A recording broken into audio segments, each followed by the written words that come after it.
Assalamualaikum warahmatullahi wabarakatuh. Jumpa lagi dengan saya dalam mata kuliah pemrograman framework dengan menggunakan advance ya, pemrograman web advance ya. Jadi kali ini saya akan menjelaskan mengenai bagaimana melakukan manajemen state ya. Kalau kemarin kita sudah membicarakan tentang state, di sini kita akan menggunakan lagi bagaimana cara manajemen state ya, yaitu dengan menggunakan Redux ya. Jadi kalau kemarin ini antara child dan juga induknya ini untuk pembalikannya ini masih terkendala banyak kendala ya, bagaimana cara kita membalikannya. Dan di sini kita coba memanfaatkan dengan menggunakan Redux ya, seperti itu. Nah, kemudian masalah sebelumnya kalau kita perhatikan, ini adalah transfer state dari satu child komponen ke child komponen lainnya tidak bisa dilakukan secara langsung ya. Ini ada child, ada parent, nah ini kemudian juga ada induknya ini. Jadi transfer state dari satu child komponen ke child komponen lainnya tidak bisa dilakukan secara langsung, perlu dilakukan uplifting state ya, dari child komponen ke parent komponen terlebih dahulu. Jadi kemudian state yang telah ditransfer ke parent ya, ke induknya ya, komponen baru dapat dikirim kembali ke child di komponen lainnya.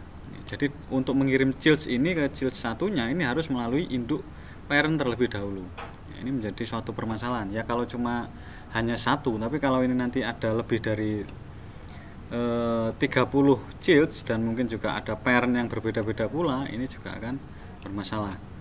Nah, kemudian bagaimana jika hierarki komponen terdiri dari banyak tingkatan atau lapisan ya.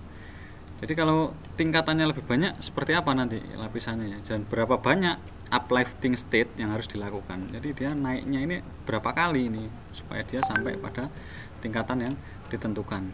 Dan itu memerlukan mekanisme penyimpanan state secara global ya, dan tidak terkait dengan komponen. Jadi harapannya nanti kita ada salah satu penyimpanan state yang secara global tidak terkait dengan adanya komponen-komponen yang ada di samping berikut tersebut. Kemudian kita coba lihat lagi, di sini ada Redux State Container untuk aplikasi JS. Jadi untuk aplikasi JS, Anda bisa melihat di reduxjs.org. Kemudian juga Redux merupakan paket yang dapat berfungsi sebagai state containernya atau induk dari segala state-nya ya. State disimpan secara global dan tidak terikat dengan satu komponen.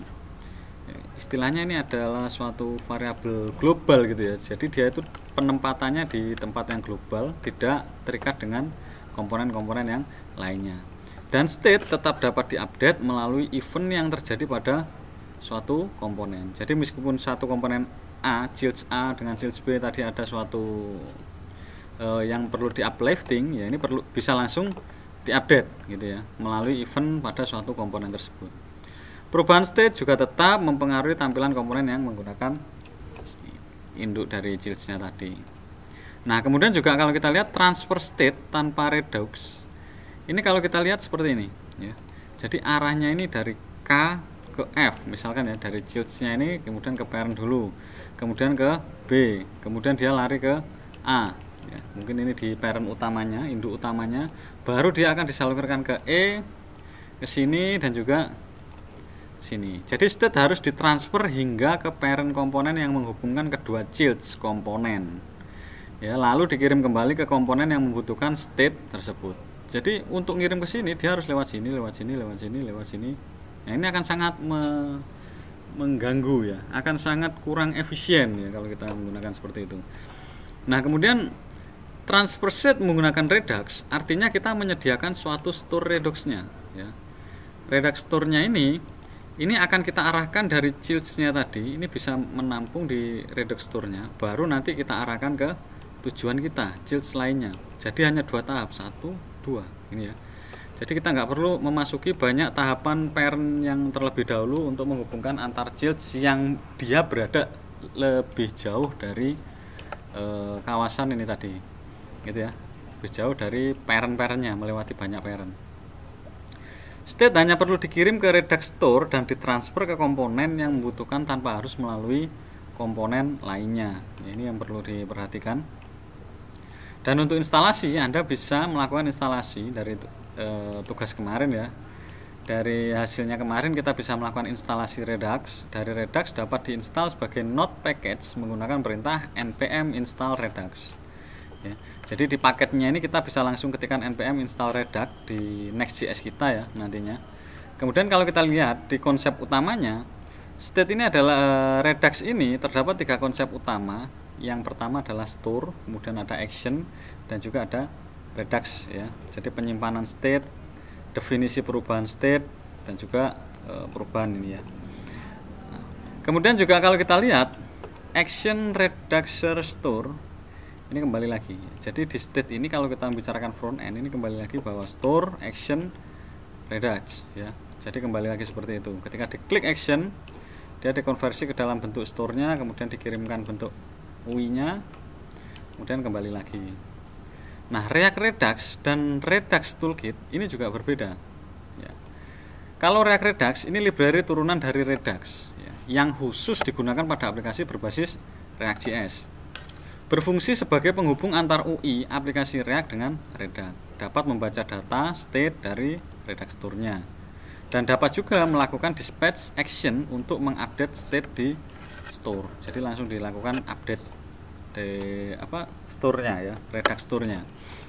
Kemudian kalau di Redux Toolkits ini paket yang menyediakan mekanisme standar logik ya, jadi logika dari Redux-nya. Kemudian juga menyederhanakan persiapan penggunaan Redux-nya. Jadi cukup membantu juga. Kemudian kalau untuk instalasi React Redux dan Redux Toolkit ya, ini bisa Anda lihat di halamannya ya.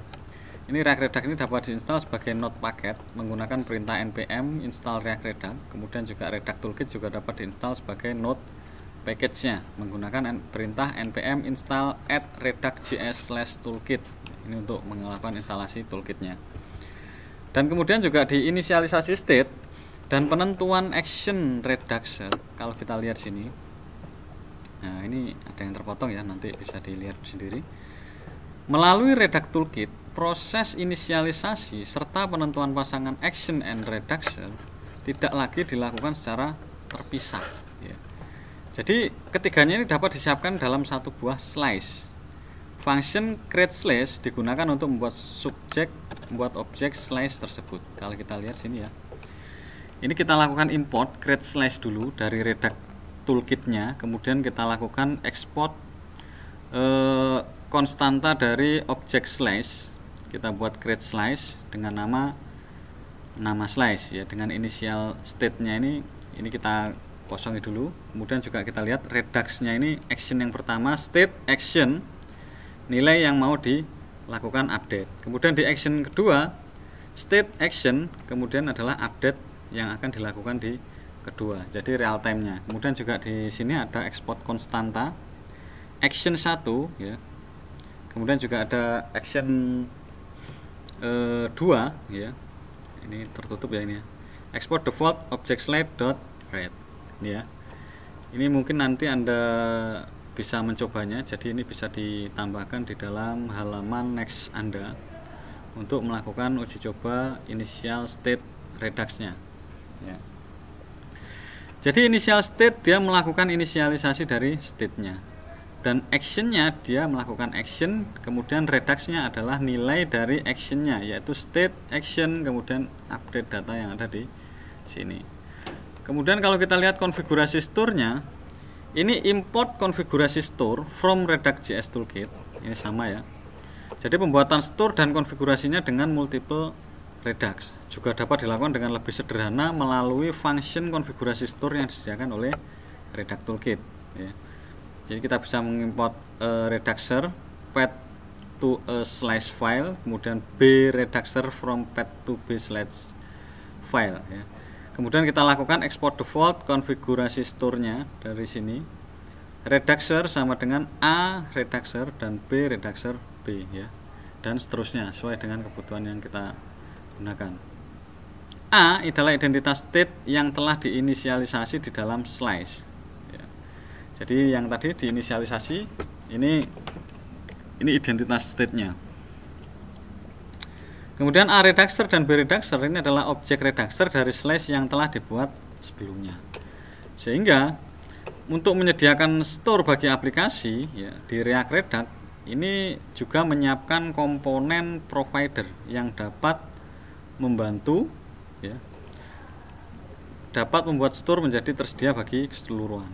Ya, jadi kalau kita lihat sini ini adalah import store from path to store filenya, kemudian kita lihat import providernya ini dari React Redux ya. Dari itu kita panggil function myapp-nya adalah komponen packproofs. Nah, return provider store ya, komponen packproofs. Export default myapp. Jadi ini yang akan diterapkan di myapp-nya ya. Kalau kita lihat kemarin mungkin di semester kapan hari, semester sebelumnya di myapp ini bisa juga dijadikan ujung tombak bahwa penempatan satu layout bisa mewakili semuanya. Jadi otomatis dia menjadi tempat induk utamanya gitu ya. Nah, kemudian juga tinggal ekspor saja dari sini. Nah, dari sini juga root komponen harus dibungkus oleh komponen provider ya. Jadi root komponennya ini di sini harus dibungkus dengan provider agar store dapat digunakan di seluruh bagian aplikasi. Jadi kalau kita aplikasikan di myapp sini, ini maka otomatis store-nya ini langsung bisa dipakai di banyak aplikasi.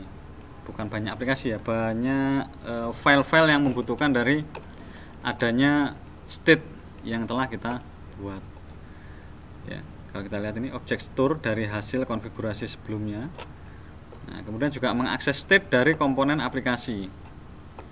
State yang disimpan dalam store dapat dibaca melalui komponen aplikasi menggunakan function UC selector yang telah disiapkan oleh React Redux-nya. Jadi kita bisa lihat klik import UC selector dari React Redux, kemudian konstanta komponennya, fungsi konstanta komponen nilainya adalah let a state, dia membawa nilai state UC selector state A, ya, state B. Ini adalah selektor state A, state B yang sudah kita daftarkan kemarin.